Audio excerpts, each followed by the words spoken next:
Hello and welcome to My Safe 360, the future of workplace mental health. And today we actually have a special episode that we are going to be doing monthly, which is a legislation update. And today with me I have Dom Fleeton, who is a partner at K&L Gates. Welcome, Dom. Thanks, Emma. And so we've got a few things that have changed in legislation, and we've also got something coming up as well. So Dom, over to you. Give us a brief outline of what's been the changes in legislation of late. Yep, sure. I'll just do a very quick around the ground. So the first point to mention is the recent developments in the take-up of the model WHS psychosocial regulations. So we've got now confirmation that the ACT is going to apply the model version with effect from the 27th of November.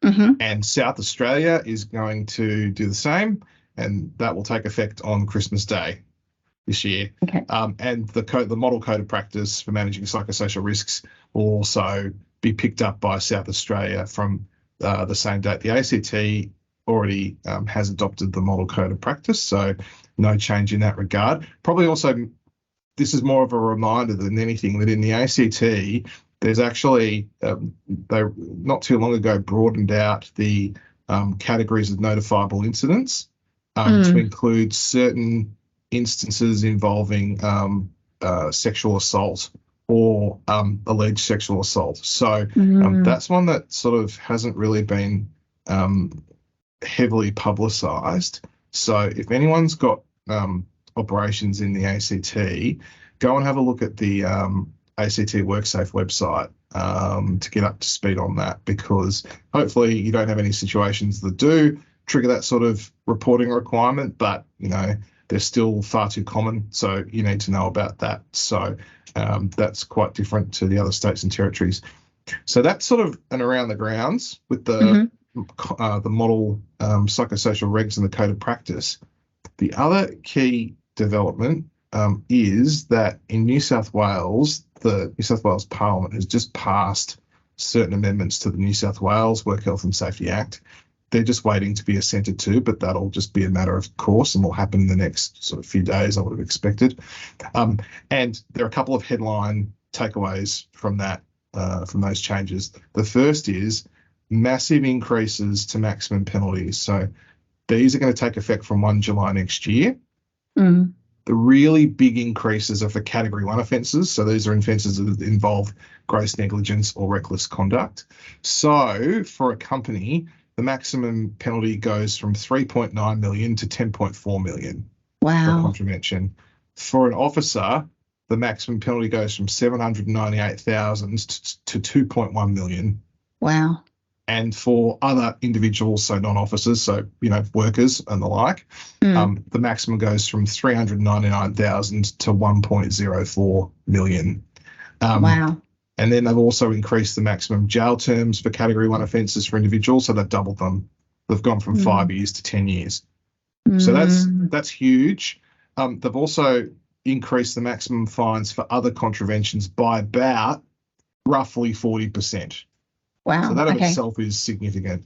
I think that what we've seen coming out of New South Wales, in particular the decisions coming out of the district court in prosecutions, is that a very a concerted effort by the judges, and it seems like there are 2 or 3 judges who are dealing with a lot of the safety prosecutions, that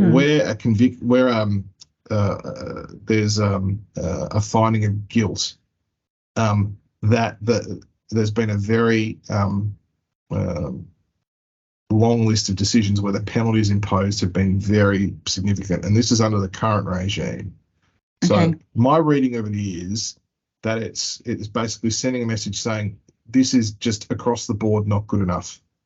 That we're seeing these cases come up again and again and again and again, and employers are not doing enough. So from a general deterrence perspective, which one of the factors that come into play in sentencing, that deterrence needs to be higher.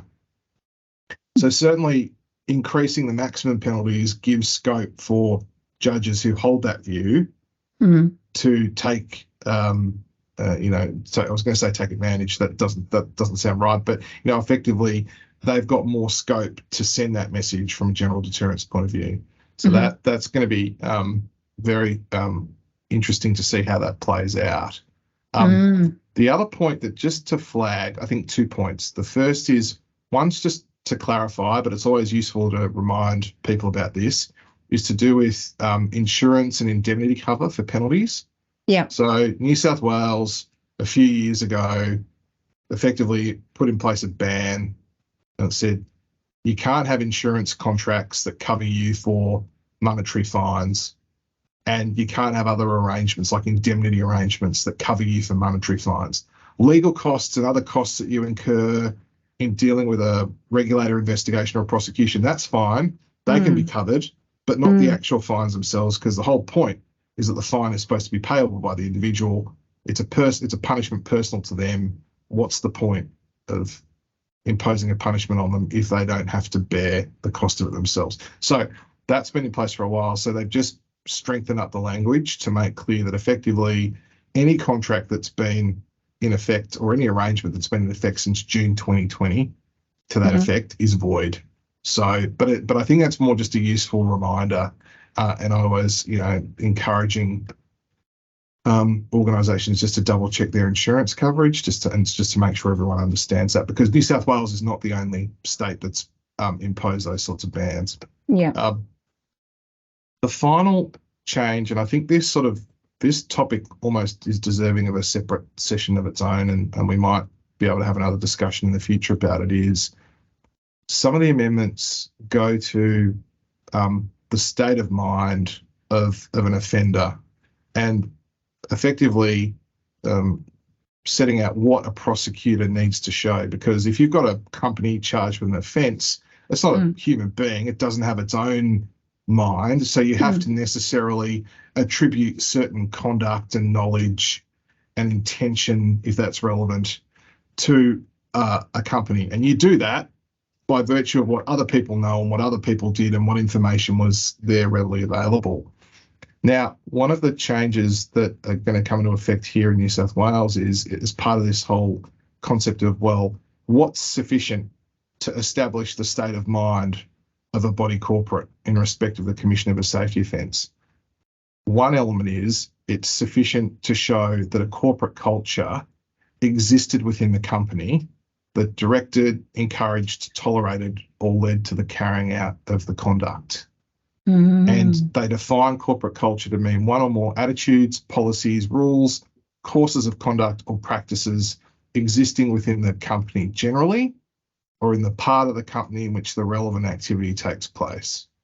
Now, that is a very interesting development, because it invites necessarily an inquiry about what's been occurring in the company in respect of a particular issue generally. So usually in a safety prosecution or any criminal prosecution, what you're looking at is specific conduct in respect of, one or more very specific events, and there are very clear and detailed particulars of that conduct, what's alleged, and effectively saying, and when you take all of that and you add it all up, that equals an offence under this section of the Act. So you very much focus on the individual, the conduct of the individual, and it's very specific and it's narrow. Whereas here you have this, you compare and contrast that with this very broad-ranging inquiry about what the culture was within the organisation generally. So I think that's one to really think carefully about. And I suppose, right now it really does, what it's signalling is not that organisations should need any, more incentive to try and stamp out unsafe conduct or unsafe attitudes, or, looking the other way when people engage in conduct that leads to, health and safety risks. For example, there might be, a part of a business where there's certain individuals who are well known to be, effectively bullying staff. Looking the other way, well, is never the right answer. But here, it invites an inquiry into that, and you can see a situation where a regulator would try and gather evidence of that and put that forward and say, there's a corporate culture here that, for example, tolerates bullying. So you can effectively, when you're trying to work out, Your Honour, what the state of mind is of the body corporate in respect of this particular offence, where we say that this particular person was not provided with a safe working environment because they were bullied. As part of that, you can and have to take into account this evidence of all this broader, the sort of conduct that might not even relate to this particular person, particular people. So that's really significant. So I think it's one that we're going to need to really think about very carefully. Yeah, absolutely, and definitely one that we'll expand on another podcast, but as it comes closer, and because I think people need to understand that although they could have policies and processes, if they're not being lived, it doesn't matter.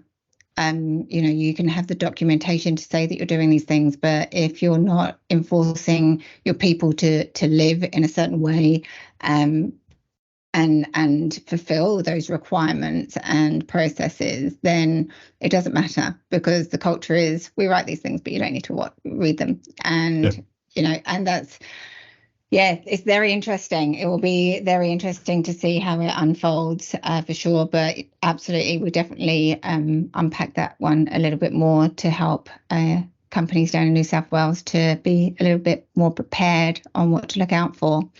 Thank you so much, Dom, for the roundup this month, and we look forward to your roundup next month. Take care, and thank you everyone for listening.